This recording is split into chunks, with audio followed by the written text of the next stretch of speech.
పుట్టగానే జైల్లో పుట్టాడే శ్రీకృష్ణుడు 8 ఏళ్ళు తల్లికి తండ్రికి దూరం అయ్యాడే, ఎక్కడో పెరిగాడే. అది కూడా దొంగ ముద్రేశారే. వెన్న దొంగే కదండి, వెన్నైనా పెన్నైనా.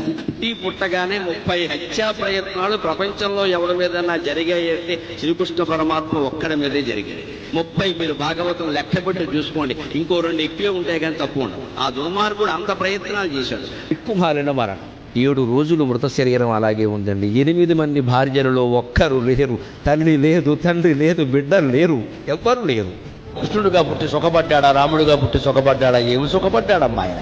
చెట్టు చివరి మొత్తం యుద్ధం అయిపోయే కూడా గాంధారీదేవి కొడుకునే అనలేక నువ్వు చేసావు కృష్ణుడికి శాపం ఇచ్చింది. ఏమనాలండి? అయినా పరమాత్మ పాండవుల్ని ఏమి అనద్దానండి. అది భక్త పరాయణత్వం. ధర్మరాజు నేను అనద్దమ్మా, నేను భరిస్తాను. దిక్కు వాళ్ళని సావమన్నావు కదా, అలాగే చచ్చిపోతా. నా వంశం అంతా పోతుందన్న కదా, పోనీ ఏం పర్వాలేదు, నేను అన్ని భరిస్తా. పాండవుల్ని మనకు తాపులు పరమాత్మ ఎన్ని పడుంటాడండి.